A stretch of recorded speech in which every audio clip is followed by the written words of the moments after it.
Good morning. Welcome to session G4, talking about NFIP violations. I know you're going to find this hour and a half really interesting and exciting. Our first presenter is Becca Fricke-Croft. She is with Atkins and serves in the Region 10 Regional Service Center. Becca has a unique experience that really is, she was an elected local official on Central Point, Oregon, and later served as a local floodplain administrator. So she has great experience. With that, Becca, take it off. Good morning, everyone. My name is Becca Fricke-Croft. I work for Atkins, part of the STAR 2 team supporting FEMA.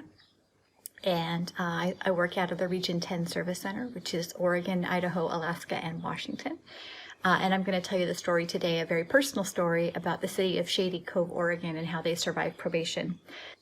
The town of Shady Cove is in southern Oregon, not near Portland. It's along the mighty Rogue River, which is famous, of course, for its world-class salmon fishing, whitewater rafting, and of course, the very world-famous Spam Festival.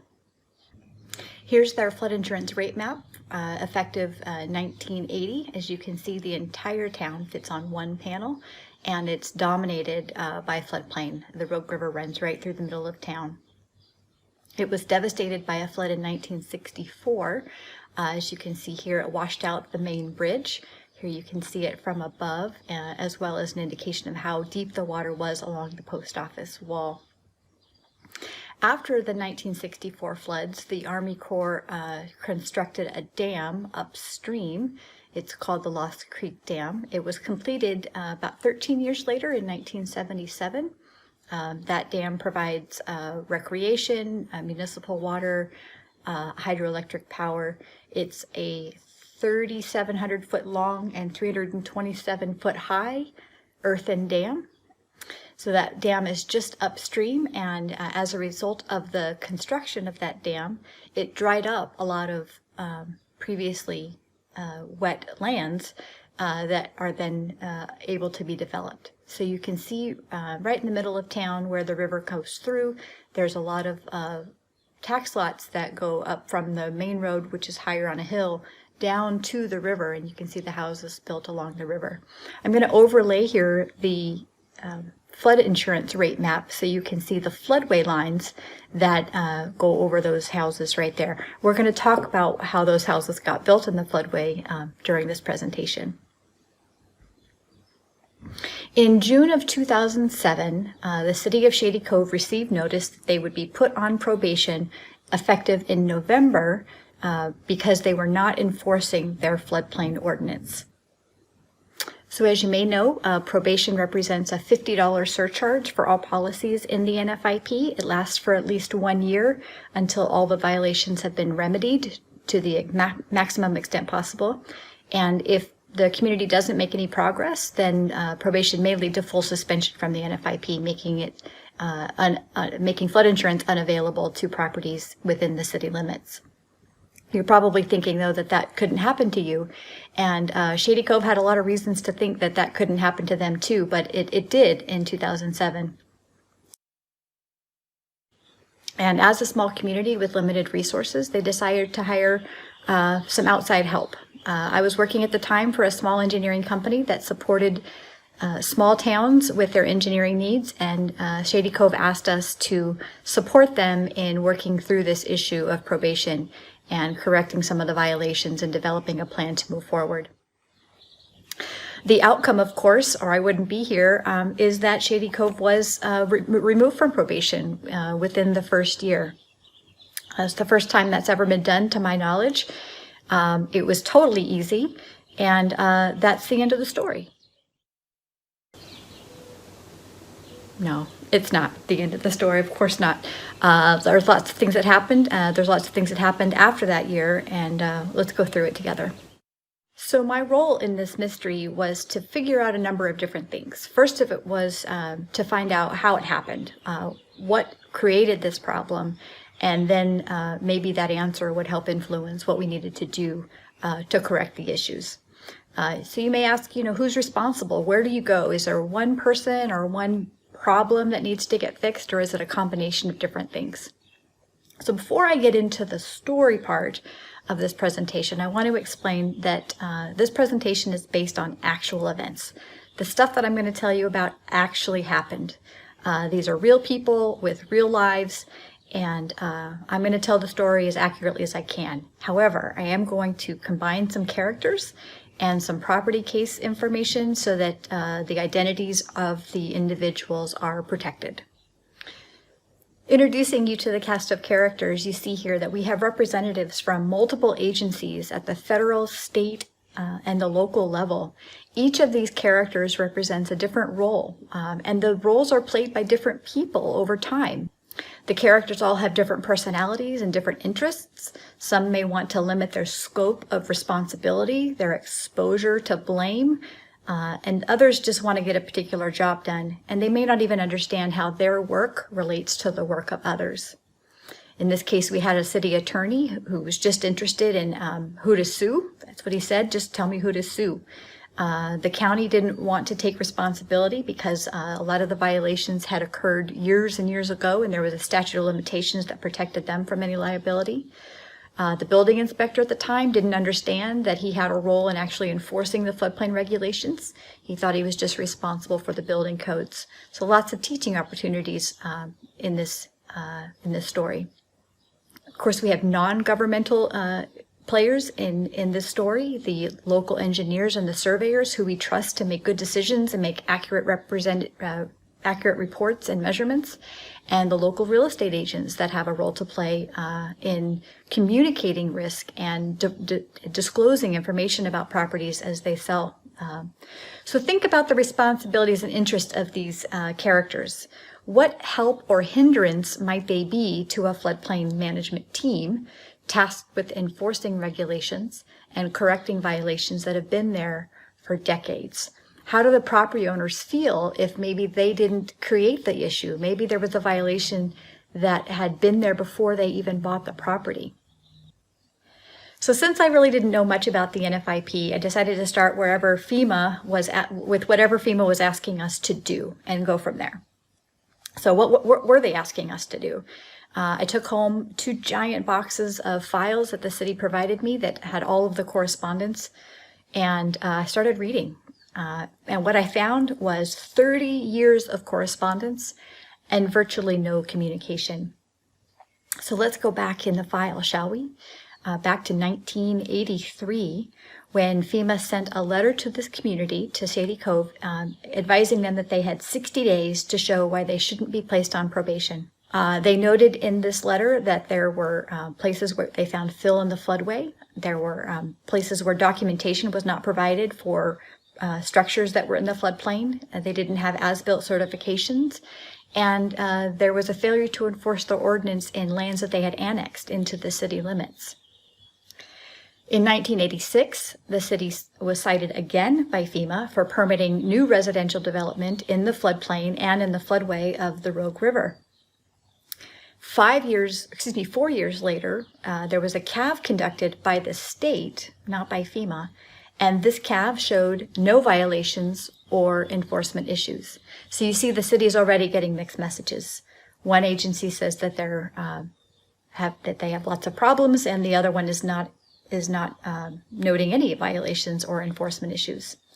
A few years later, FEMA accepted a series of no-rise analyses for several subdivisions in the floodway that allowed a lot of these structures to get built in the first place.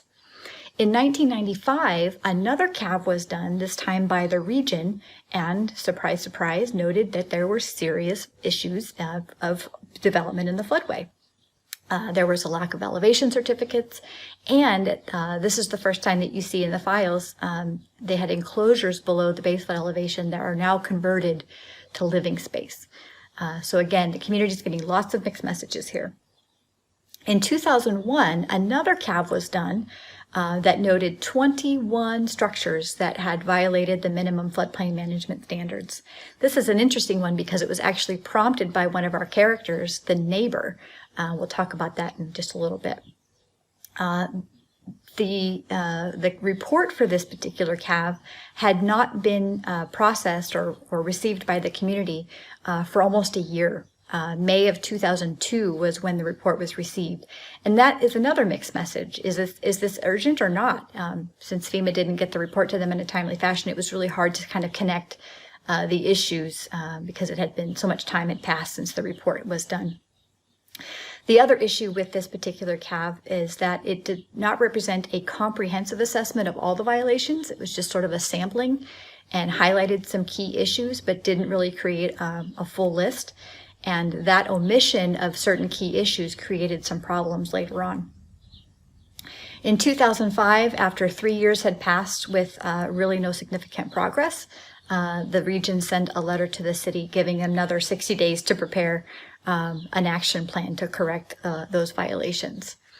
So after 2005, the correspondence was kind of a lot of back and forth. What if we do this? And please do this. But what if we do that? And we really need you to do this. And so one of the city's actual strategies was just to have FEMA 1316, all the violating properties. 1316, as you probably know, is where FEMA sort of carves out structures and makes them ineligible for getting flood insurance policies, which is an end solution after all of the enforcement provisions have been exercised. But the city just wanted to start there. And so FEMA kept saying, you know, we need you to enforce your ordinance. And the city said, well, what if they don't want to? Can you just 1316? And FEMA kept saying, we just really need you to enforce your ordinance. So you could read in this correspondence past 2005 that there was a lot of frustration on both ends, and it looked like neither side was really hearing the other. What do you think happened in 2005? Later in 2005, December of 2005 and January 2006. Any guesses? The mayor quit. The mayor quit. The town rioted. It flooded. Yeah, it flooded. Of course it flooded. There was a flood in the winter of 2005 and 2006. So following this flood, the region sends people to Shady Cove to check on the extent of the damage and also kind of to check on the progress that the city had made towards achieving compliance from that last 2005 correspondence. Not a lot had happened, as you can probably guess. The community hadn't really been motivated to respond. The correspondence goes back to 1983 and nothing had happened, so they weren't really that motivated. But in June of 2007, this letter was sent, and it said, okay, probation. Probation will start on November 1st of 2007. The letter included information about training. It suggested that they attend the Emergency Management Institute, but that's pretty much the only real suggestion that it gave. The letter indicated that the community was to develop a compliance plan and that plan would be the basis for determining when the probation would end. It didn't really define any clear expectations. It did not communicate any specific actions that the city needed to take, and it didn't set a deadline. The dates indicated when probation would start, but it didn't give a deadline for achieving any kind of action, which was a problem because it left the city open to interpreting what compliance was. And they determined that compliance was just fixing those violations that had been identified in that 2002 CAV report from 2001. And as I said earlier, it omitted a lot of the issues, and so Shady Cove just sort of went focusing on the list that they had. So I really still wasn't sure at this point where to start or what to do, but it was clear through the 30 years of correspondence that whatever the city was doing and whatever they were proposing to do wasn't what FEMA was looking for. So there's two ways to solve a problem.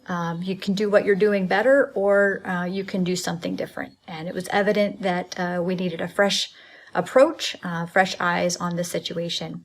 And what I determined was that the violations were just a symptom of a failed floodplain management program. And I advised the city to stop corresponding with FEMA until they had achieved some successes. And I suggested that they define the criteria for their own progress, set some internal deadlines, and make progress towards those goals before they corresponded with FEMA any further. And so what we did was we developed a compliance action plan. And in that plan, we used words and phrases that FEMA had used so that we could communicate that we are hearing what you want us to do, and we are committing to specific actions that we believe will meet those issues. The compliance plan was broken into 5 parts, 5 overall areas that we knew needed improvement, including documentation, enforcement, coordination between the jurisdictions, education, all around, and also proactive identification of proactive identification of other violations that had not been spelled out in the CAV report. What I wanted to achieve in these reports was to get FEMA's attention and for them to sort of wonder what changed. It needed to be clear and drastic that the city was onto something new, and that would hopefully sort of change that relationship a little bit. We broke the plan into 3 different phases, first addressing the most egregious violations, and then moving on to some of the programmatic deficiencies, and phase 3 was proactive enforcement. The goal was to get back into good standing as soon as possible. That meant the next window of opportunity was 1 year later. We had a little bit of a head start with the July notification, but the probation started November 1st of 2007, so we figured we had until late 2008. No problem. Should be able to fix this right away. So in phase 1, we developed an assessment of each of the properties identified in the CAV. There were 12 that we found had what we called egregious violations. These were life-threatening problems where you had lower enclosures, significantly below base flood elevation that had been converted into living space. And we mailed formal notices to those properties in December of 2007. In those letters, those assessments and action plans, we indicated that we would have a deadline. We gave them until February of 2008 to either comply with the action plan or to respond with a proposed course of action. We realized that many of those violations would take more than a few months to correct, but we expected a response and some sort of movement so we could report to FEMA that we were making progress. With progress being made in phase 1 on those egregious violations that we had on the individual properties, we moved forward on remedying the programmatic deficiencies. In this case, we needed to get a better system for documenting our development and also for our coordination between the different agencies. We had an intergovernmental agreement created with the county to better define their roles in regulating floodplain development, since they were the ones responsible for building permits. We needed to educate them and get in writing their responsibility to enforce the flood provisions of the building code. Our documentation included better records for progress of the violation so that we could communicate our progress to FEMA. We started doing non-conversion agreements or non-conversion declarations, which was helpful to future property owners so that they would know about the limitations of the buildings that they were buying in the floodplain prior to the sale, so there's no excuses. Those non-conversion declarations provided protection for the community and the real estate agents. We started issuing certificates of compliance as properties were brought into compliance with the regulations, or if they wanted to submit to a voluntary inspection, maybe prior to the sale of the home, we would issue after an inspection a certificate of compliance, which gave another layer of protection and assurance to people that were buying those properties. We put those certificates on goldenrod, and people were calling them the golden ticket. We developed a system for keeping track of correspondence for each property and each issue that FEMA had identified. We took photographs of everything. We had permanent records created in red folders for all of the floodplain properties, thanks to Steve Mitchell from Pascagoula, Mississippi on that one. Made sure that it was very clear whenever somebody touched a file, if that property was in the floodplain, it was in a red folder. And of course, we worked with the local surveyors to make sure that their elevation certificates were accurate and documenting compliance as we went along. One other important element of our approach was our education. We did send local staff to NFIP training.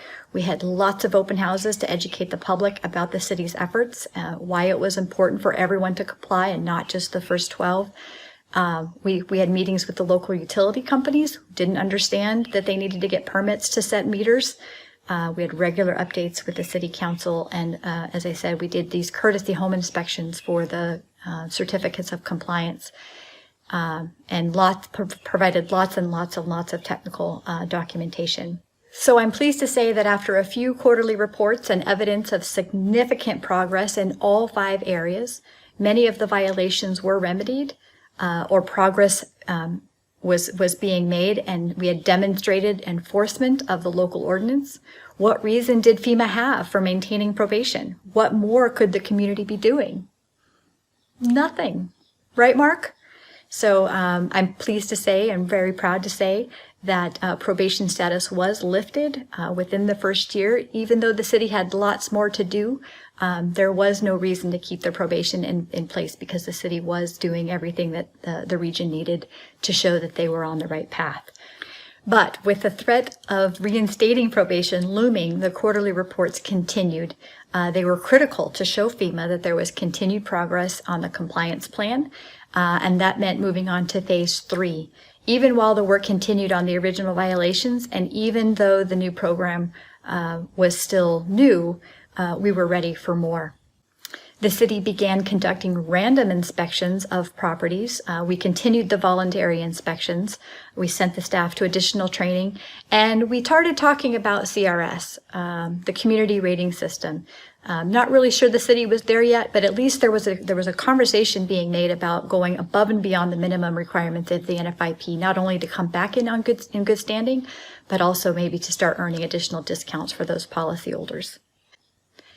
In phase 3, a big part of this was identifying additional violations, and of course we did that through these courtesy site visits.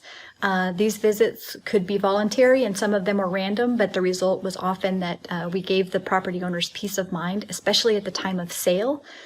Real estate agents began actually requiring those golden tickets prior to listing properties that were in the special flood hazard area.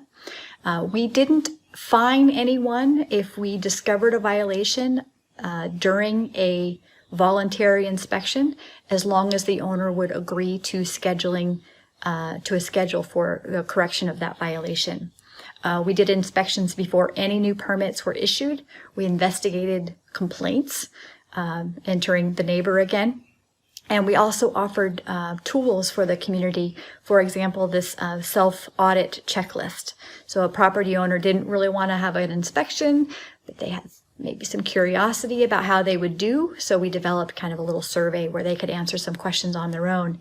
And that proved to be sort of a good first step for getting the community involved with the floodplain management mindset. So what did we learn from all this? Who done it? Who's responsible for this whole situation? And clearly the answer is there is no one person or one agency is the sole factor for this probation. These violations were just a symptom of a broken program, and the lack of communication contributed substantially to the breakdown in the program. We also found that there was a lack of clear, specific expectations, no deadlines, and without that guidance, the community just really didn't even know what to do. What were they expected to do to get things to change? So we needed to get that established before we could make any progress. And another significant factor here was the time that passed. 30 years of change of all those different characters, and in some cases that was a hindrance because people forgot, or people didn't know, or people had different perspectives and different opinions on things. But in a lot of cases, that change in staff actually helped.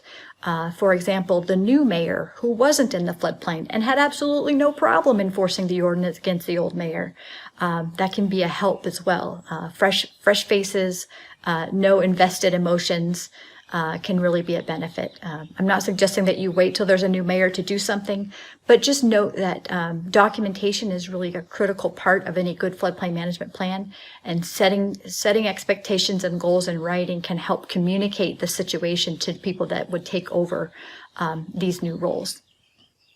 So my message for you is that probation, it works, right?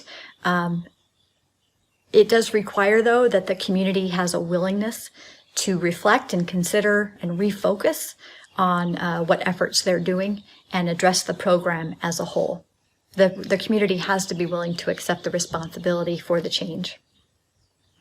The violations that we found were just symptoms of a failed program, but they absolutely needed to be addressed as part of the overall improvements to the floodplain management program.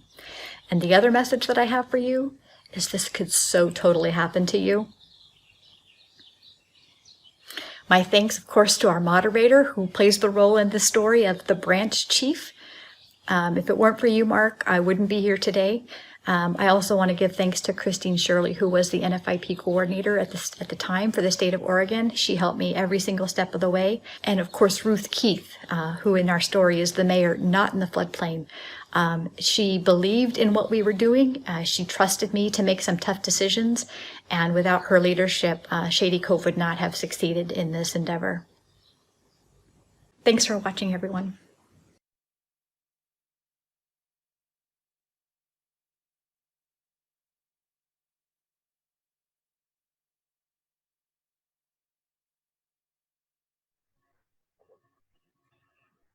Thank you, Becca. That was an excellent presentation.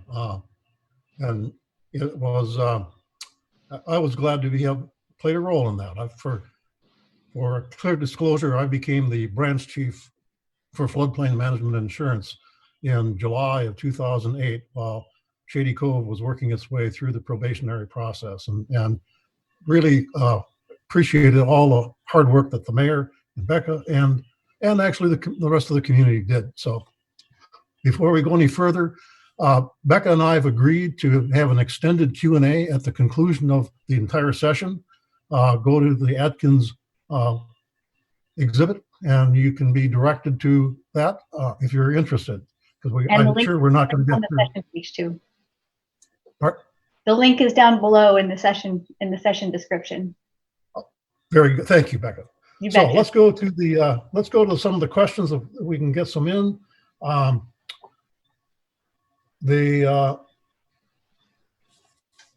question was, one of the questions is, was there a come to Jesus meeting with FEMA with the community before probation was started? And I frankly don't know, because that was before I joined. Yeah, it was before I joined too. I know that there was lots and lots of correspondence, and in the later years of that correspondence, I often joke that you could hear the sigh in the letters back and forth. That there was so much frustration that I don't know if a face-to-face would have done any good, because everyone thought that they were communicating effectively and no one was hearing the other side. So it wasn't for lack of correspondence. It was a lack of clear channels of communication. And another question, who bore the financial responsibility for correcting the violations? Yeah, this one is a very common question that I get, and you'll probably be surprised to hear this, but 100% of the expenses to correct these violations were paid by the property owners. Although, if you do come to the extended Q&A, we'll talk about some of the case files that we'll get into the details. One in particular where there was a real estate agent involved because they had sold the property after the violations had been identified, and the property owner was notified of the violation. They sold the property, and the buyer, I want to say, got the real estate agent involved in the compliance process, but I don't actually know who wrote the check. But we'll talk more about those in the extended Q&A.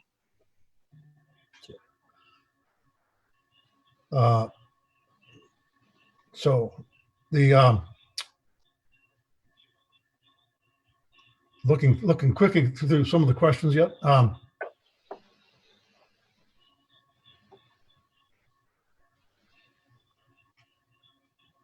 lot of thank yous, and I say thank you also. Oh, well, thank you so much, Mark. I said it before, but I wouldn't be here without your support.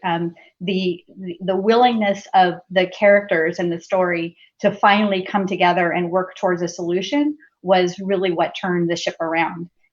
There had been so many mixed messages and so much of disconnect between what needed to happen, and when those players all came together and decided that we were all on board, your support in saying, yeah, there's no reason to continue probation if you're doing the things that you need to do, even though we hadn't quite achieved 100% compliance, the probation could go away because we were clear in demonstrating that we were doing all the things that needed to get done to bring that program together. And another thing, just one more plug for the extended Q&A, I have a 2019 update on how the city's doing right now. So please join us for that. After the session, after G4 is over at 10:30 Central Time, the link is in the Q&A. We'd love to see you there. Thank you, Becca. Thanks, Mark. Our next presentation is by Steve Samuelson. Steve is the coordinator for the state of Kansas. His interesting background, his bachelor's degree has an emphasis on criminology, and he says it's been very useful in dealing with federal officials. Wide-ranging history. He's worked in women's clothing stores, nuclear power plant, meatpacking plant. He's owned a hotel and is a landlord. But after all of that, he decided to go to work for the government. So, Steve, if you're ready to go, we're ready for you. Welcome to session G4, Second Steps in Correcting Violations. My name is Steve Samuelson. I'm a floodplain manager from the state of Kansas. I work for the state, but I used to be a community official, and I've dealt with my fair share of violations. Now, at last year's ASFPM conference, we talked about the first steps, and the first step in dealing with violations is to investigate the potential violation. And I hope we'll be ready to move on now and talk about the next step. The next step in dealing with violations is a notice to the property owner. There are various types of notices to the property owner, but one of those is a stop work order. You're going to use the stop work order if construction is in progress because it is much easier to gain compliance before construction is complete rather than after the building is completely built. Now, how do you send that stop work order? Well, you can send it certified mail. That's the standard procedure. You could also deliver it in person to the job site. And another method would be to use a mailing affidavit.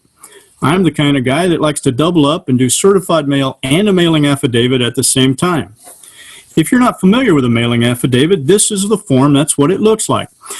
What you do is in most government buildings, there is someone who is a notary public. Maybe you have a notary public in the building where you work. We had one where I used to work, and I would take a mailing affidavit down to her. She would witness me dropping a regular first-class stamped envelope in the mail. It's not certified or anything like that. It's just a regular old envelope you drop in the mail, but it has the name and address on it. She verifies it's correct on this form, and she notarizes the form that she witnessed you dropping it in the mail. It was super easy for me because the same clerk who was the notary public in our building was also the person who took the mail to the post office, so she would basically witness me handing herself the letter. So that was a kind of a nice little deal for me. Now, if the construction's already complete, then what you're going to want to send is a first notice of violation letter. A second notice of violation letter is essentially the same as a first notice of violation letter, but in your second letter, you're going to dwell more on the penalty phase of what could happen if they don't bring it into compliance. Hopefully they correct things after your first letter and you never have to send a second letter. I call the second letter my mean letter, my first letter the nice letter, because in the first letter I'm assuming they're going to be working with me. The second letter is a little more threatening. That violation letter should make clear what the nature of the violation is. For example, there's a shed in the back corner of the property. A search of our records could not find a permit from this shed, and it does not seem to be anchored from the road because you're going to inspect it from the road, you see. Now, you should also make clear what section of your regulations are being violated here. So you would say Article 3, Section 2, Subsection A requires a floodplain development permit for any new development in the floodplain. You've already specified that you couldn't find a permit for the records. And why don't you just say there's no permit for this shed? Well, leave yourself some wiggle room because sometimes there are mistakes that happen. Somebody else may have told the person they didn't need a permit. That has happened before. Now, violators should be informed of possible fines and actions. Don't dwell on it in your first letter. In your first letter, you're going to say something like, and failure to get a permit is a misdemeanor penalty according to Article 6 of the floodplain regulations with a potential fine of $500. But I hope you're willing to work with me so we can avoid that kind of thing. The violator should be informed of the desired response. Now, the desired response is probably going to be get the shed anchored and get a permit on file, but it may not be. The desired response might just be, I'd like you to meet with me so we can discuss how we're going to bring this shed into compliance and then come up with a bullet point solution. And try not to make the letter too technical. Don't use phrases like BFE. Don't even say base flood elevation, because your average citizen doesn't know what that means. If you're going to use phrases like base flood elevation in your letter, be prepared to put comma, and base flood elevation means this. Okay. Now, where do you send that letter? You're going to send that letter to the owner of record of the property. Check with the Register of Deeds to see whose name is on the deed. Why wouldn't you just mail the letter to the address where the violation occurs? Well, it could be a rental property, and you don't want to be in a situation where the landlord's telling you to go talk to the tenant's telling you to go talk to the landlord, and they're bouncing you back and forth like a ping pong ball, and nobody's doing anything to correct the violation. So hold the landlord's feet to the fire if he owns the property. Does anybody know how abatement works? If you're not familiar with how abatement works, do an internet search for the name of your state, the word statute, and the word abatement, and you'll find your state laws that deal with abatement. Read up on them and become familiar with them. Abatement is used in code enforcement quite frequently. I think it should be used in floodplain management more often. Should you copy the bank on the violation letter? Not usually, but maybe in the case of an imminent or recent foreclosure, yes. How do you send the letter? Send it the same way we talked about sending the notice of stop work. Certified mail or mailing affidavit, or both. I like both. I've already said that. Well, maybe the owner of property is a corporate headquarters in another country, or you're dealing with a bank, and the bank is chartered and owned by another bank altogether. So how do you find out where to send the letter? In my home state, the Secretary of State operates the Kansas Government Business Center. I can go to the business center and drill down through it to find out the name of the authorized representative agent. The representative agent of that business is authorized to do work for that business. And that means the representative agent is authorized to get your violation letter. So now you've got a name and you've got somebody whose feet you can hold to the fire. Now, just a little bit more about that address, how it works. Okay, now, violation letter itself is a bit like a BLT sandwich. It's got layers to it. The top layer is the bread on top. That's going to be your greeting. And for heaven's sake, don't use a greeting that's something along the lines of dear sir or madam. You're going to want to address your letter to that authorized representative that we just found out about on the business center, or the name that's on the Register of Deeds deed. Okay, so you're going to say, dear Mr. Bender. Now Mr. Bender's feet are held to the fire. Explain the violation. There's a shed. We don't have a permit. It's not anchored. Okay, the citation, we talked about that already. Request a meeting. We've had the same similar violation in 3 different communities where upon meeting with the property owner, 3 completely different solutions came up, and we were able to bring it into compliance all 3 times with 3 different methods. Now, explain the consequences. I touched on that. Explain they have the right to appeal. If somebody says to you, is there anything else I can do? And you tell them, no, there's absolutely nothing else you can do. When they have the right to file for a variance, and they almost always do, then you've lied to them. And if you lie to somebody, you've violated their rights. And judges take a dim view of that. So it's better to say something along the lines of, you have the legal right to file for an appeal, but if you do, I will recommend that the variance be denied, and I will go to the variance board and explain that to them. And if you are denied your variance, you still have to correct this violation, and the deadline will not be waived. Give them a deadline, since I just brought up deadlines. That's very important. I've dealt with people before, nice people, but they kept putting me on the back burner because the first time I ever sent a violation notice, I didn't include a deadline in it. It got taken care of, but it took about 60 days longer than I thought it should. Okay, now here's a bad example of a violation letter. So look at the opening greeting. The opening greeting says, to whom it may concern. This is a form letter. This guy sends the same letters to everybody who has a violation. Now, I talked to one of the property owners who got one of these letters. He said, I wasn't concerned.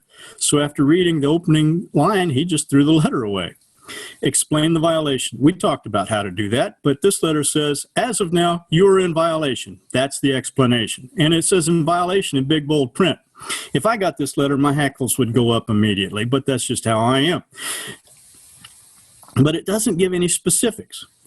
Give the citation, the specific citation. Well, if you look at the top of the second paragraph, it says you're in violation of Resolution 25-10. Essentially, what this letter says is you're in violation. If you want to figure out what you did wrong, go and read the entire floodplain management resolution for the county. and then figure it out for yourself. And that's not the way to do business. Request a meeting. This letter doesn't actually request a meeting, but down at the bottom it does say, call the office if you have questions about how this process works or what could happen if the property remains in violation. That doesn't really say we'd like to meet with you and come up with a solution. It just says call if you have questions. Okay, explain the consequences. Well, right at the top, it says this is a first notice letter. But if you look at the second paragraph here, that entire paragraph is all about the consequences.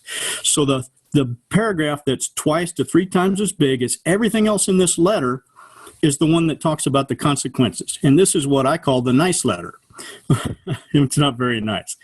The deadline date. Well, there's a deadline date to call with any questions, but there is no deadline date to bring the property into compliance or to meet with the floodplain manager. So this letter is not likely to get action or to gain compliance in any time frame. Okay? And then the conclusion at the bottom of the letter, after telling the person in bold print that he's a violator and a misdemeanor criminal and he's going to be fined $1,000, it says respectfully yours. Are you ready? So this is that deadline date. I can't stress that enough. Worked with a really nice guy. When I called him and say why he had never gotten this deal taken care of, he said, I've been meaning to get back to you, but I was just too busy. He did get it taken care of eventually. So look at the violations section of your floodplain regulations. Which sections of your regulations are set out for pursuing violations? So I bet that you all have floodplain management regulations that go into detail about actual floodplain management stuff.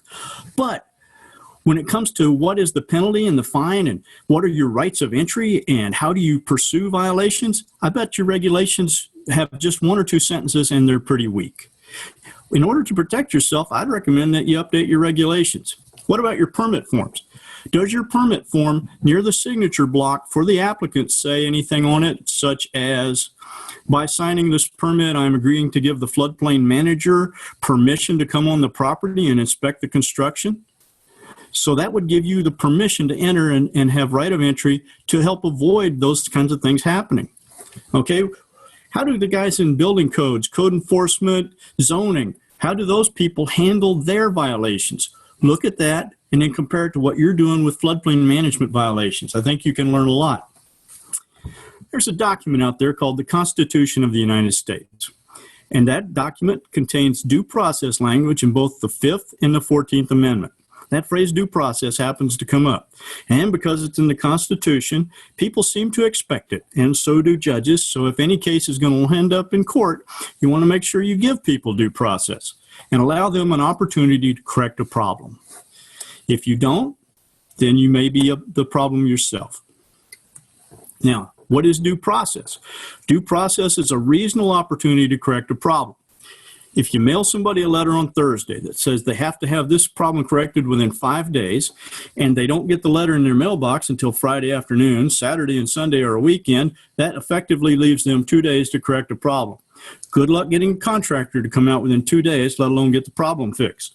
So would that be reasonable? Obviously not. That's unreasonable. So just ask yourself, what is a reasonable opportunity? Be reasonable, be fair, give people a chance before you drop the hammer on them. That's why we talk about due process. Local communities should make copies of violation letters to their state NFIP coordinator. I'm a state NFIP coordinator, and I love it when my communities send me copies of those letters because that way it gives me an opportunity to back them up. And it also tells me what's going on. I know who my best floodplain managers are because I know what they're doing because they share information with me. There are also state agencies out there who might help you dealing with your violations. Maybe you've got hazardous materials stored in your floodplain and it's obviously a violation. Well, notify your state's Department of Health and Environment because they might kick in and help you with the violation itself. Now, I talked about sending your letters and saying you want to meet with the property owner. So hopefully a property owner's called you and says, I got your letter. I didn't mean to do it. We just weren't aware of this requirement, and I'd like to talk to you about what we can do to fix it. That's actually how some of those conversations go. So when the property owner comes in to meet with you, I want you to try to have that meeting in your office. It's a little bit of a power move. Think about being in elementary school and being sent to the principal's office. The principal didn't come down to your classroom to talk to you. You got sent to the principal's office. That's why they did that. Now, be professional, okay? People, I don't care if you wear a t-shirt to work every day. I don't really care. It's none of my business. But when you're meeting with one of these violator situations, wear business casual. If your community gives you a shirt that has a logo and it says Chief Building Inspector on it, something like that, wear that shirt that day, okay? And be on time. If you're 5 minutes late, you're going to spend the first 15 minutes of your meeting talking about how you were late and disrespectful and wasted their time before you can actually talk about the problem.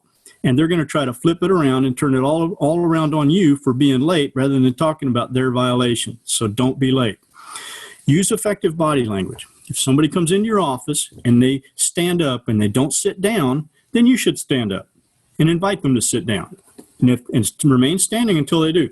That way you're on the same level as they are. If they sit down and relax, you sit down and relax. If they lean forward in the chair, you lean forward in the chair. If they scratch their nose, for heaven's sake, don't scratch your nose because we're not taking it that far. The point is to have a posture that's relaxed and comfortable at the same level that they are at. That makes them comfortable with you, okay? Now, don't play the blame game. Don't be saying, you did this, you did that. Just lay it out as, here's the situation, and we need to work together to correct it. Do it that way, because assigning the blame doesn't fix the problem. How does saying it's all your fault elevate the house tomorrow? Okay? Get buy-in to the solution.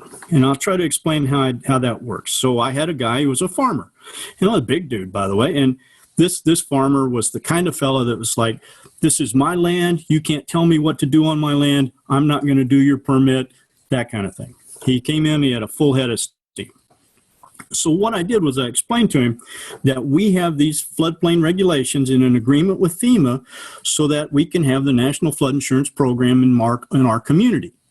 And that there are people in our community that have federally backed mortgages and who need flood insurance. And he flipped 180 degrees at that point. Because at that point, it wasn't about me making him get a permit or him yielding to me and knuckling and yielding to me and letting him get a permit. At that point, it was about him filling out a piece of paper to protect his friends and neighbors who needed insurance and mortgages from the mean old federal government taking it away from him. He walked him out of office thinking that he was the local hero because he did a permit with me. And I don't really care what he thought as long as I got the problem taken care of. And that's how we did it. Explain what needs to happen very specifically. Okay, I'll give you an example. Don't say you need to elevate your house. You walk out of the office, the guy goes home and he elevates the house and he raises it up. He puts 8-inch cinder blocks all the way around the foundation and raises the whole house up 8 inches.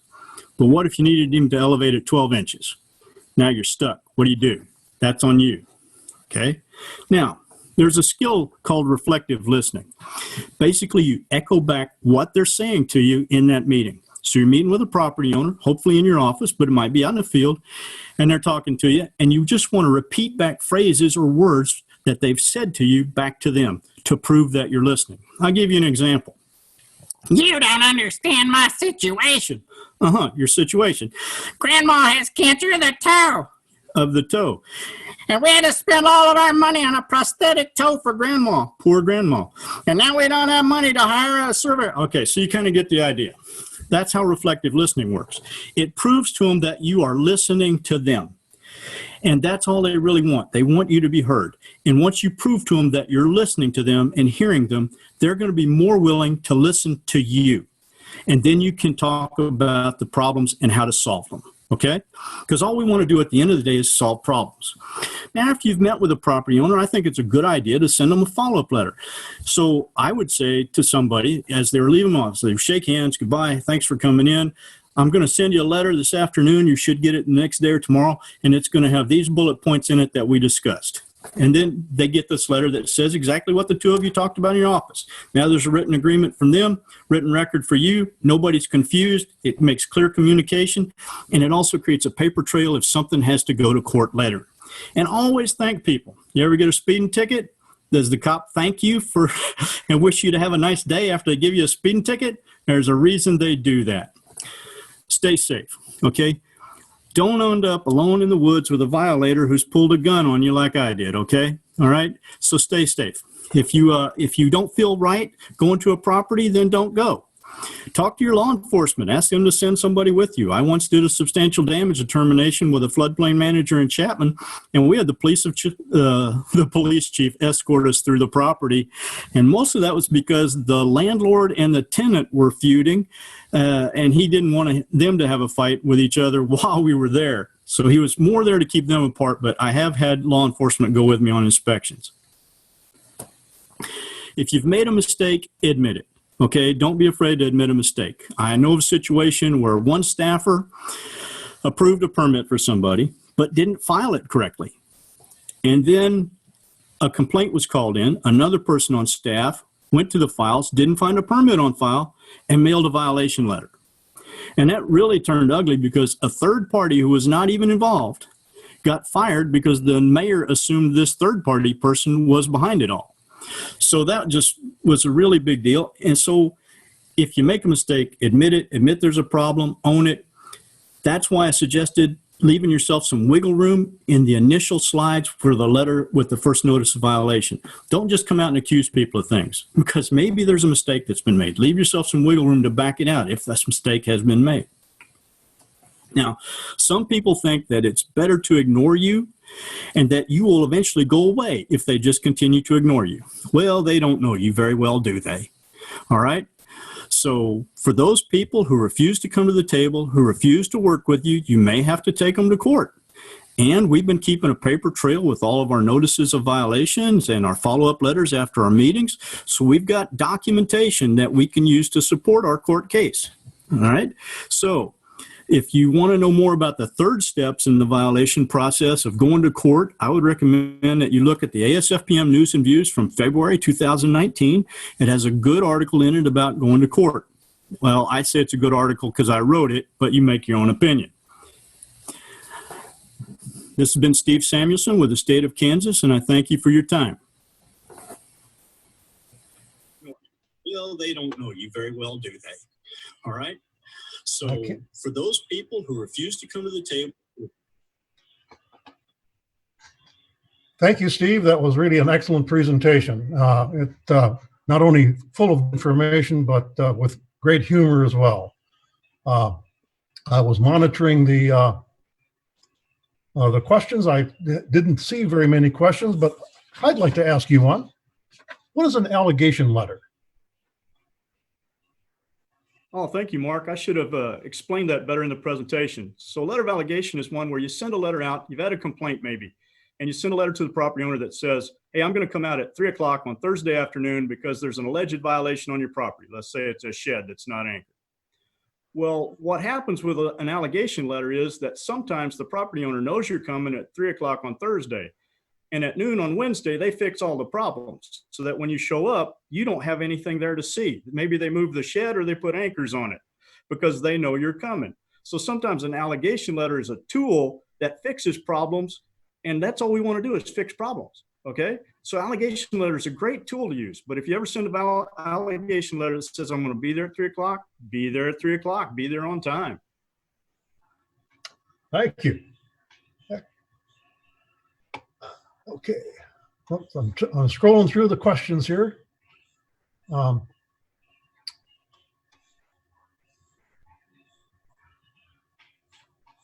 Question here is, do most of the communities that you work with follow the very similar enforcement process?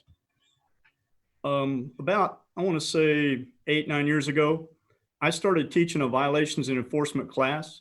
It's a 4-hour class, and I take it around the state and teach it in different communities. And I will say that all of the people who've taken my class pretty much follow the same process. There are others who don't, but a lot of my floodplain managers in the bigger cities have a process that they use in zoning and in code enforcement. And so they pretty much stick to that process, and that's what they use. But you'll actually find that my process is quite similar to the process used in zoning and code enforcement because I modeled it after what I used to do when I was a zoning administrator. Okay. Appreciate that. Good job.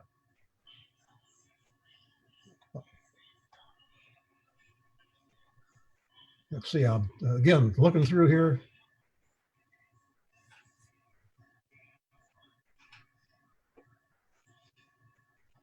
Well, this is probably a question a lot of people have is, how do you force floodplain management ordinances that require the expenditure of great sums of money when people are struggling just to make their mortgage payment and put food on the table? Well, this is I don't have a good answer to that because, yeah, people are struggling right now. However, if they don't bring their property into compliance, they could have more expensive insurance. So it could actually cost them not to bring the property into compliance. That is actually one of the levers I've used to get property owners to bring their properties into compliance. Because I was actually saying, look, let me help you so you don't have more expensive insurance. Now, if it's not an insurable property, you know, somebody's bringing in fill or doing something else. I once had a guy, he was a poor guy. He had no money, but he basically was storing pallet boards in the floodplain because he used pallet boards to burn in the winter for heat because that's the only way he could heat his house. He didn't have very much money. He lived out in the country. But basically I worked with him and we came up with a solution to put ties over the tops of his pallet boards and anchor them down so they'd be anchored properly. You see, he also had a guy, he was, locally the town clerk called him a special needs case. He lived in a broken down RV in the floodplain. And if we'd have enforced the violation, we might have ended up making him homeless because if he didn't have that broken down RV to live in, he'd have nowhere else to go. And you're probably going to think I'm a terrible, terrible person, but we did work with him. We did enforce the violation. At the end of the day, he got air in the tires and he went down to the county and he got a license plate for it and he got insurance on it. Now, we didn't make him go start it up to see if it would run, but by the letter of the regulations, it was licensed and technically ready for highway use. So we agreed to close that violation for this guy. It was either that or make him homeless. He was the kind of guy, he got a check from the government every month and he mowed lawns in the summer to make a little extra money. He did not have a lot of money to hire a surveyor. Thank you, Steve. We do have a little more time. I'm looking here.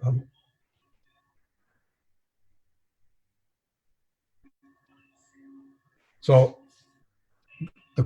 one question here is, what kind of level of pushback have you gotten from homeowners? Or individual owners, people who you've issued citations for? I'm sure it runs the gamut. Yeah. Oh, yeah. Some of them were not happy. I told you one guy threatened to kill me. Yeah. So, yeah, he took me out in the woods, pulled a gun on me. Anyway, you get all levels. Okay. There's actually people that were super nice about it. They didn't know they had made a violation. They were the kind of people that would never break a rule. They just didn't know that the rule existed. And that was partly on us. We need to do more education about floodplain management. And I had a guy, he was a millionaire, and I knew he was a millionaire because he made a point of telling me so within the first few seconds. And he spent a fortune hiring attorneys. And if he would have spent half that money hiring a surveyor, he could have solved his problem with a lot less hassle. But he was a rich guy, and that was just his style, you know. Yeah. And it was over a garage, elevated on fill in a floodplain. We just needed proof it was elevated high enough. And it probably was. Yeah. And a surveyor would have taken care of that. Very good. Thank you, Steve. Yep. Appreciate it very much.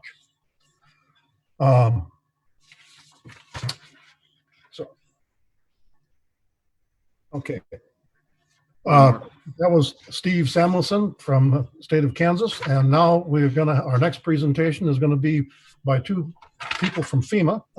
Adrienne Sheldon, who is the Regional and Field Support Branch Chief for FEMA Floodplain Management Division in headquarters.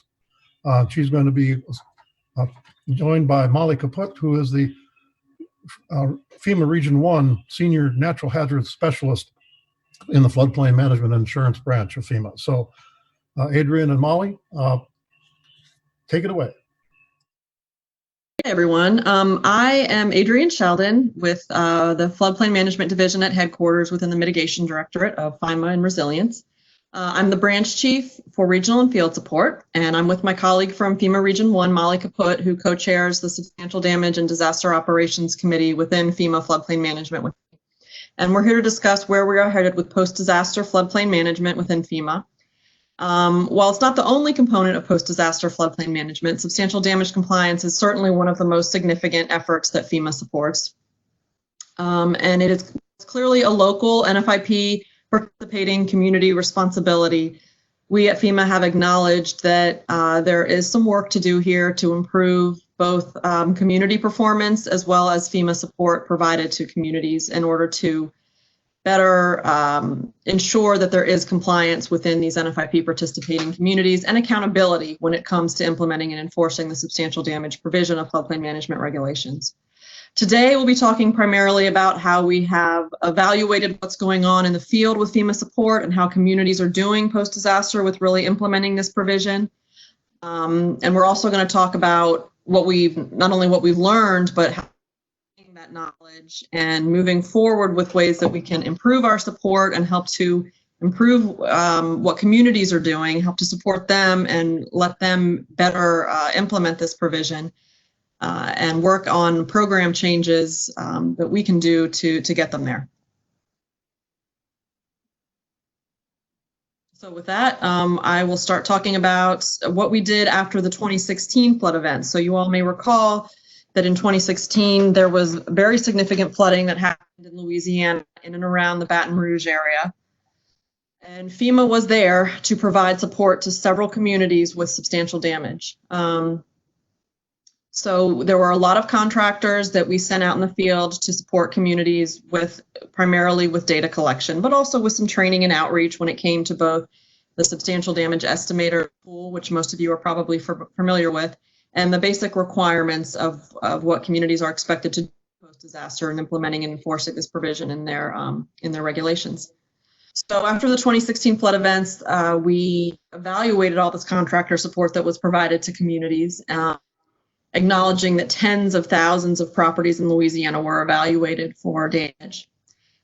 Some of the most significant findings from this review of the FEMA contractor effort included data collection efforts would certainly benefit from some initial data analytics efforts. So prior to sending a lot of field teams out to begin field work and collecting all this data, we could do a better job of really identifying those hot spots, doing some pre-screening of damage levels, and plan better for where support was needed. This helps us to understand how much support is needed as well, not only where to send it, but how much is needed. Just so that we are not just sending a bunch of people out in the field and having them figure out what the situation is, but trying to do some of that back in our offices for people or go to too many places. We also found that in communities where local staff were engaged early and remained engaged throughout the data collection process, things ran smoother and the community not only got this data at the end of the experience, but they gained knowledge and experience to be able to potentially implement some of these requirements better by themselves in the future and not necessarily need as much FEMA or FEMA contractor support. We also found, though, that in some communities there remained confusions about the requirements even after multiple efforts to educate folks.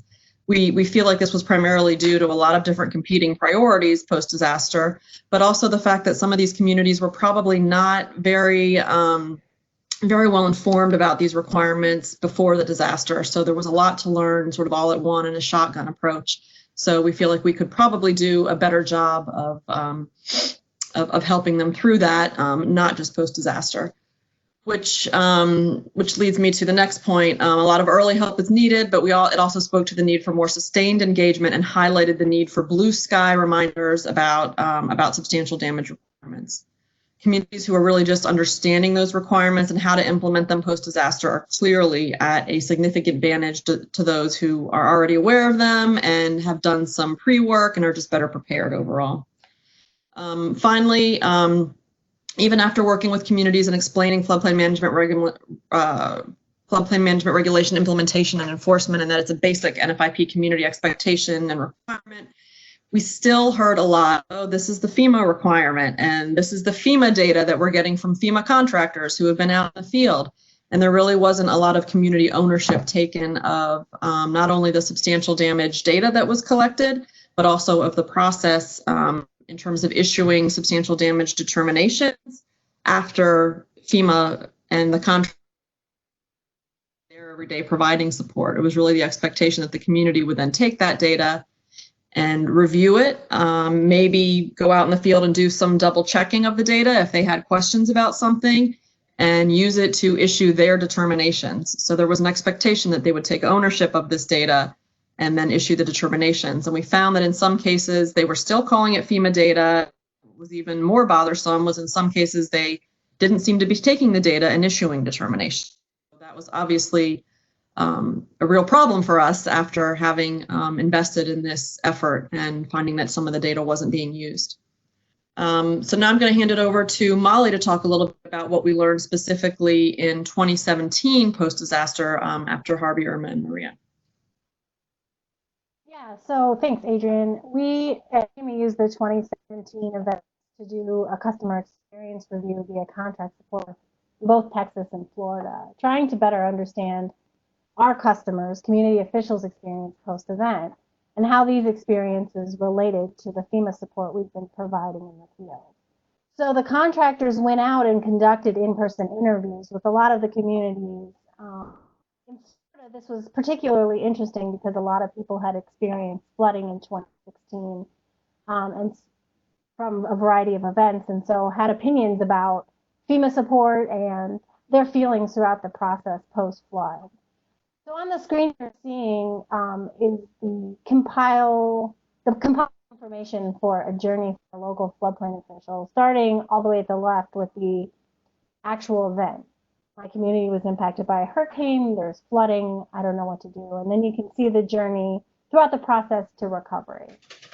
You can see on the slide, there are times when FEMA support is very active and the local community feels supported. Those dots were there to answer questions, help gather substantial damage data, talking to the residents, being there and being supported.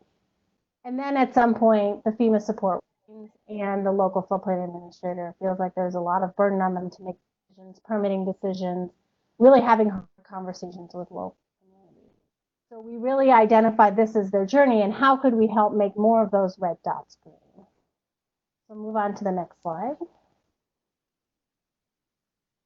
So we found on the left side, a lot of communities didn't have confidence in the substantial damage data or even the process. And it's a difficult process because it's not spelled out in the regulations how to do something. It's a requirement, but we don't put forth, FEMA, we don't put forth any specific ways to do it except in a couple of substantial damage estimator trainings. So communities were loud and clear about really needed more support, more technical assistance, and better ways to communicate the requirements of substantial damage.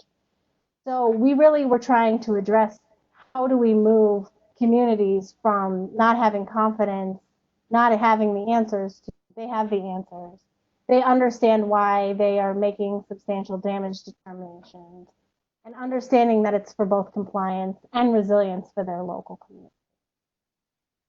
So I'm going to move it back over to Adrienne to talk about some of the priorities we found from these two, looking at the findings of our disaster experience. Thanks, Molly. So via as well as our the experiences that we've had in the field, come up with a plan moving forward of how are we going to do a better job of supporting communities and really making sure that they are more accountable and are able to better implement this provision in their regulations. So bottom line, which I don't think will come as a surprise to anybody, is we really wanted to emphasize more community ownership as well as really the accountability piece, which is where we come in with the enforcement piece as well. So these bulleted items are what we're talking about today, are the different initiatives that we're working. So first of all, Molly's going to talk about the augmented longer-term substantial damage support from FEMA, and that includes an internal substantial damage playbook that we've completed. Really better use of data analytics within FEMA to help inform our efforts, as well as to help communities. Pre-event outreach and training to communities, so what we're kind of calling blue sky efforts to get the communities up to speed on these requirements and to help them do some planning before something happens. We're also going to talk a little bit about our expectations for NFIP state coordinator leadership and supporting these communities and helping them to get ready to implement this provision, but also being there with them post-disaster to to help them with it. We will mention some CRS activities that the CRS program is currently thinking about implementing related to substantial damage. We're also going to talk about substantial damage properties as a mitigation funding priority and where we're headed with that. And then finally, we'll talk about DRRA 1206 implementation, where that is and what it means for communities. So with that, I'm going to hand it back to Molly, who's going to talk about the substantial damage playbook and our efforts for longer-term sustained engagement with communities post-disaster. Thanks, Adrienne. So after we got the results from the 2017 customer experience survey in Florida, we were looking at bolstering the back end of the journey for the floodplain administrator. So how can we support communities after they've turned over the substantial damage data collection or after they've gone out and done their substantial damage assessments? So we learned a lot in Florida about how we work with communities in this state to ensure post-disaster there are compliance activities and resilience activities occurring. We really looked at how, because the substantial damage data collection mission was over, how are we going to engage communities that we had both handed over the substantial damage data for, and also communities that didn't request our support for substantial damage data collection. And so we really had to look in how we were going to engage those folks who normally we would have already left our steady presence in.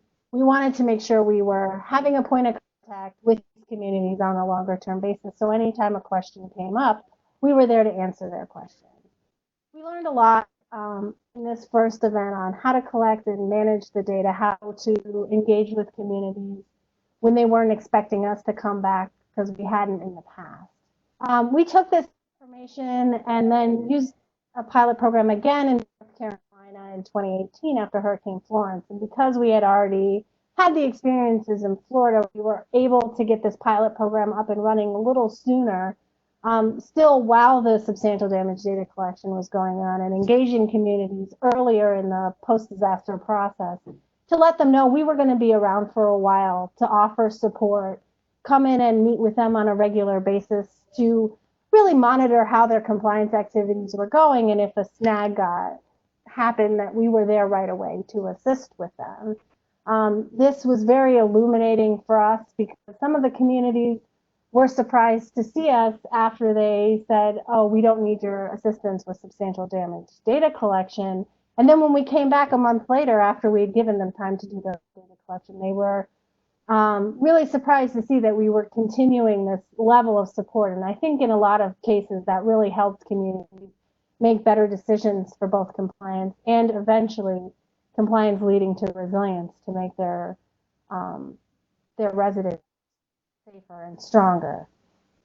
So after the North Carolina, we really were looking at ways of codifying this long-term community support and really using the post-disaster resources that come with a major disaster declaration to help support the communities longer than just the 60 or 90 days it took to collect substantial damage information. So you can go to the next slide. So these pilot programs turned into a substantial damage playbook, which really looks at providing long-term support, but it starts all the way at the beginning on the left side with, in a known event, coordinating ahead of time. There's some known impacts coming. In the case of a hurricane, you can see the track. But coordination ahead of time, supporting the state partners, working with individual assistance and public assistance, hazard mitigation grant program ahead of time to really try to set the stage for having substantial damage be a focus of the recovery effort. And then we are supporting as we move through working with the communities to assess needs. We incorporate available data. This is really will be tied in with the data analytics that Adrienne is going to talk about next. But providing immediate support, so what can we do to help you now? And setting up the stage for us to make relationships where we can hang around for a while and support the communities through more of their aspects of substantial damage process, understanding that it's complicated the first couple times around. And so if we're there from the beginning, supporting them, we can help them through the current event while helping them document and set up success for the next event. So it's kind of a twofold support process in getting them through this one and helping them prepare for the next. It also allows FEMA to document some of the support that has been provided, because there have been cases where we've provided a lot of this substantial damage data, as Adrienne discussed before, and the communities don't take ownership of it, they don't use it, and we come back a couple years later and we haven't moved the needle on either compliance or creating a more resilient community.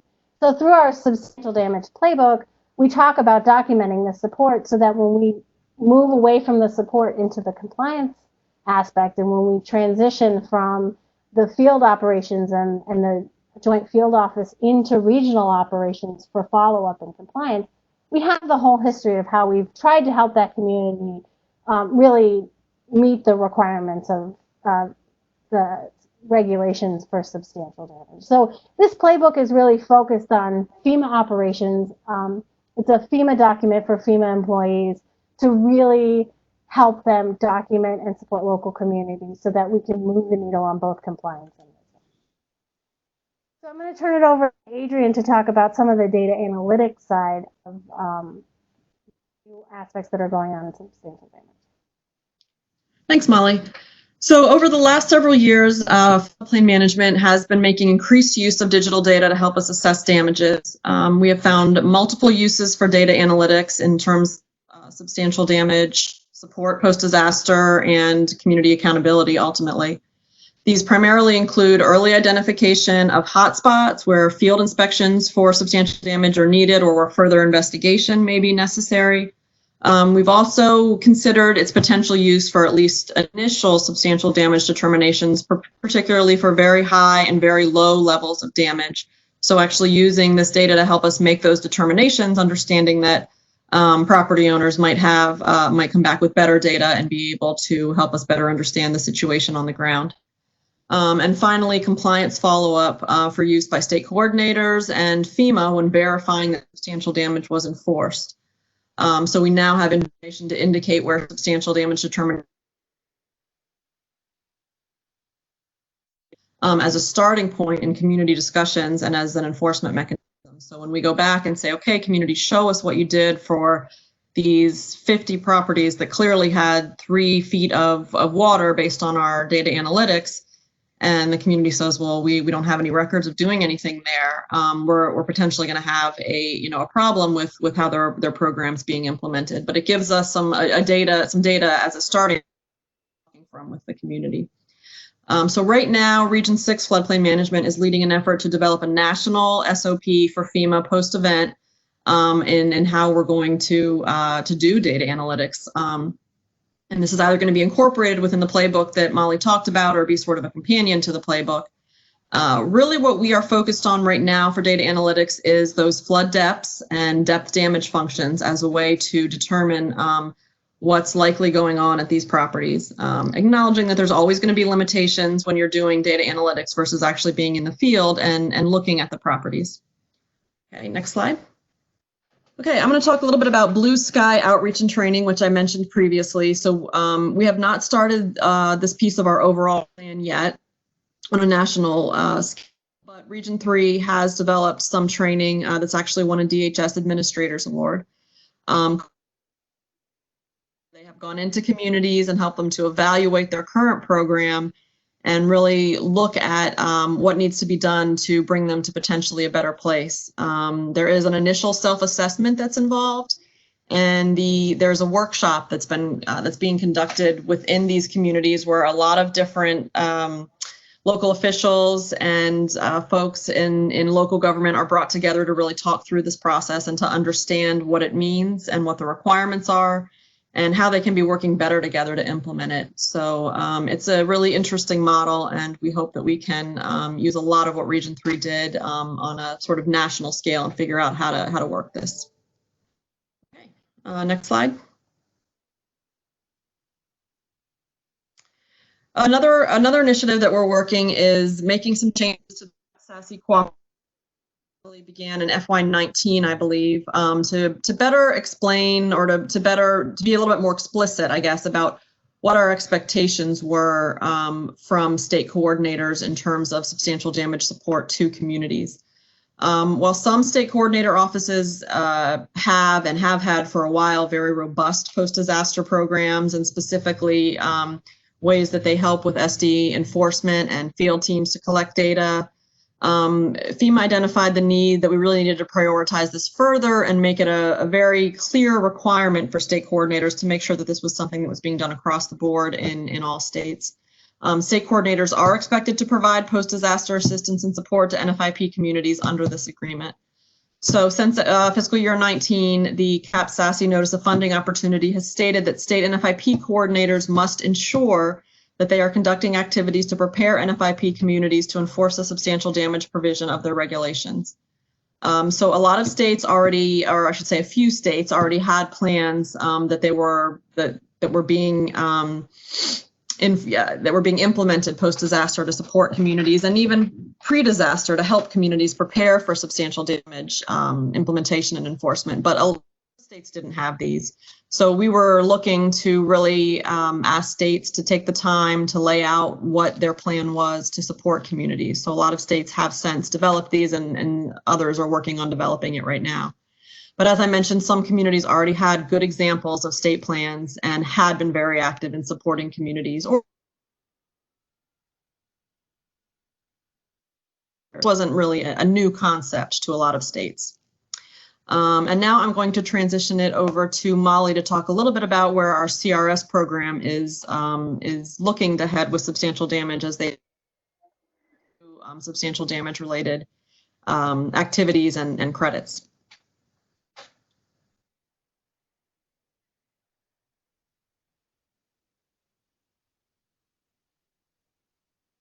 Next slide, please.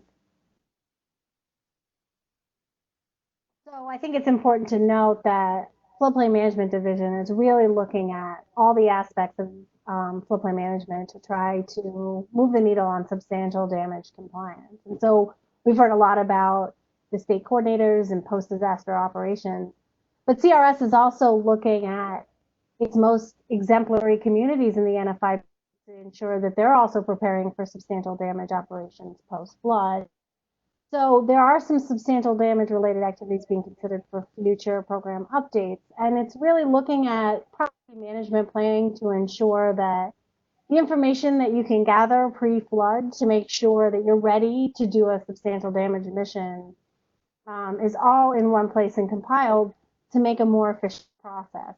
And so we're really looking at those exemplary communities in the program, those CRS communities, to really lead the way in showing how a good substantial damage program could work. A lot of it is also focused on education and outreach to both local communities and residents so that they can understand both pre-event and post-event what the expectations are for them as far as rebuilding and ensuring that we're creating more resilient communities. I'm going to turn it back to Adrienne to talk about prioritizing substantial damage mitigation. So prioritizing substantial damage mitigation. So one thing that we recognized pretty early on that we have to look at ways to do better at is to tie substantial damage to mitigation funding. In order to help communities really be able to enforce this, there have to be some ways that we can bring some funding. So we are considering how to better prioritize substantially damaged properties in HMA programs. One thing that we're looking at right now in the FMA FY20 Notice of Funding Opportunities is how we might be able to prioritize substantial damaged properties. Nothing is finalized there yet, and the draft NOFO is still under review, but that was one thing that we are considering and hoping to be able to push forward. Another thing is an increased emphasis on NFIP state coordination with their SHMOs, as well as other state organizations and offices in the CAP SASE NOFO. So over the last couple of years, we've really tried to emphasize the need for better coordination between those two offices. And it's already good in a lot of states, but in some states, there is still need for some better connections there. So we hope that by doing that the NFIP state coordinator can get a seat at the table to help influence mitigation priorities in the state plan and really push the need to mitigate these high-risk properties and substantially damaged properties. Additionally, the CAPSASI tiered state framework, which is our new mechanism for rating state capabilities and capacities, does incorporate something about the level of effort that the state puts forward in supporting communities and with substantial damage, and establishes minimum expectations for state coordinator offices to coordinate with other state offices and to get a seat at a table for influencing mitigation priorities. Finally, Floodplain Management and HMA are working together on how we might prioritize substantial damage mitigation via HMA programs further. And our leadership has indicated that this should be a priority and not necessarily just an internal priority. So how do we make these high-risk properties more of a priority for other mitigation programs outside of FEMA? So we are starting to talk about that. Okay, next slide. Okay, the last thing that we wanted to address was, of course, 1206. So Section 1206 grants FEMA new authorities to provide assistance following a presidential declaration of a major disaster. The policy was out for public comment earlier this year with comments due in early March, and we did receive public comments from several organizations. The adjudication is almost complete. The policy provides more details about the specific types of work that will be eligible for assistance. So public assistance and FEMA are working closely together on training for the policy and for what this means going forward for the PA program, which is a top priority for policy implementation. We are beginning to engage external and external stakeholders to help increase understanding of the impacts and changes resulting from the policy implementation as well. Finally, we're actively preparing for the implementation of the policy by developing guidance and job aids to ensure FEMA state and local staff are able to carry out their post-disaster floodplain management roles and really leverage 1206 to help them. So some of the things we're doing is providing additional substantial damage guidance within the context of 1206. We are conducting state and local education and outreach. We're looking to do this on cost sharing, on the roles of federal, state, and locals, as well as recovery scoping meetings. And we are looking at ensuring that EMAC guidance for state and outreach coordination with state directors and EOCs incorporates a 1206 component. So how we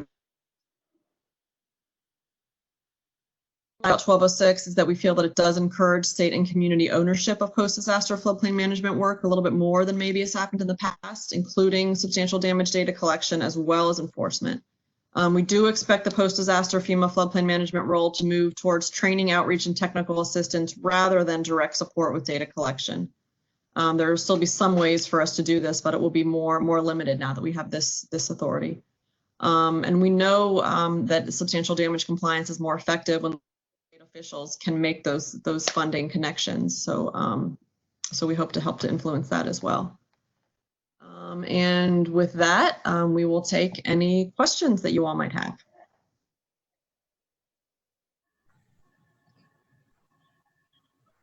Thank you, Adrienne and Molly. That was an excellent presentation. I have a question for you, and one that may require a little bit of study, but in my experience, I've found several states that have a state building code where they have stripped out the substantial improvement and substantial damage clauses from that building code, and the building code officials then have nothing to use to base those substantial damage determinations on. It's a problem because the floodplain administrator is often not the person that issues the building permit. Can you speak to that? Sure. You know, I will say that we have definitely talked a lot about how there can be some sort of incongruities between the building department and the floodplain management department or floodplain manager. So it absolutely, there absolutely needs to be coordination there between those two entities if they are two different entities, which in a lot of cases they are. So even though the regulations aren't in the building codes, doesn't mean that they don't have to get implemented, even if the expectation is that the building code enforcement officer is the one doing it. So the community has to have a good understanding of their entire body of regulations and understand who's whose roles and responsibilities it is to implement each component of those regulations, which I know is a lot easier said than done. But that is our expectation, and that would be part of what we look for when we visit those communities and talk to those communities via our, via our CABs or CACs or just general technical assistance sort of touch points. Thank you. There is I've lost the question. How do you work with people to get substantial damage, to elevate a building to overcome the substantial damage if the people are virtually unable to hardly afford their mortgage payment and their insurance payment? Yeah, I don't know, Molly, if you want to talk to this too, but I'll just very quickly say, I think that Steve had this question as well. That is a really tough question. And that's a question that even internally, we've talked a lot about as one of the reasons that it is so hard to enforce substantial damage. So part of our edict is in floodplain management is to help to better make those connections between mitigation funding sources and things like ICC. Recognizing that that's not going to fund every single compliance project out there, but we really want to try to work with communities to help them to manage these compliance issues over time, and marry up some of those resources as best we can. And for that internally, that also requires FEMA and the states to work with our mitigation counterparts, the SHMOs and the folks in HMA within FEMA, and we are committed to doing that. Molly, I don't know if you wanted to talk about that at all. Yeah, I think preparing ahead of time helps. Also, when we think about those people pre-disaster, so we can set up some of those things ahead of time is very important. Also related to the last question about separating building codes from floodplain management ordinances, I think some of the things Adrienne talked about in the Region 3 developing the SD admin plan for locals, talking about those things ahead of time, preparing for disaster ahead of time is going to make you more prepared. And I think when we acknowledge that there are going to be people that aren't going to be able to afford to come into compliance, and trying to figure out solutions ahead of time so that we're not scrambling after the fact would be very important. Another question is, are substantial damage letters a part of the public record, and can they be obtained through a public for the inquiry for public information? So those letters are issued by the locals to the property owners. So that's not something that we collect or maintain a record of. So I mean, I can only guess at that, but I would think so. But that's really a local ownership of those letters. Yeah, I agree. I'd say check your local listings.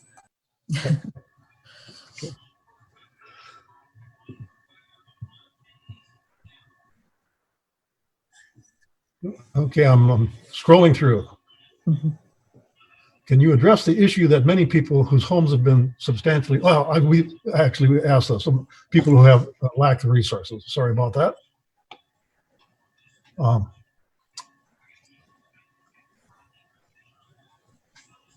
So this is more, I think, more of a comment than it is a question, but written agreements between FEMA and the state NFIP coordinator to establish roles and responsibilities on developing and making sure this working with the communities is very helpful and very useful in getting those communities to do their responsibility under the Absolutely. I think we do address that in the playbook, which is really a FEMA internal document to help us make sure that our disaster workforce and regions and headquarters are all aligned on how we're responding, post-disaster to these things and implementing substantial damage.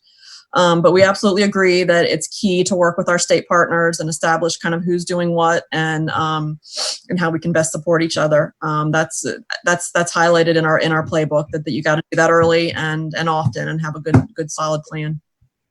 And I think that's also tied into the CAPSASI and the substantial damage plan that we've absolutely moved forward. So as the states develop their own substantial damage plans for supporting local communities, we can incorporate that into our substantial damage playbook for FEMA to understand how the two work together post-event. Well, Adrienne and Molly, thank you very much. It was a very excellent presentation. And for those of you who are interested in the extended Q&A regarding Shady Cove, Oregon, go to the Atkins exhibit page and you will be directed to a link that'll take you there, which is where I'm going now to join Becca to answer more questions on Shady Cove. Thank you all for joining us. It's been an excellent session and really appreciate all the good stuff. Thank you. Thank you.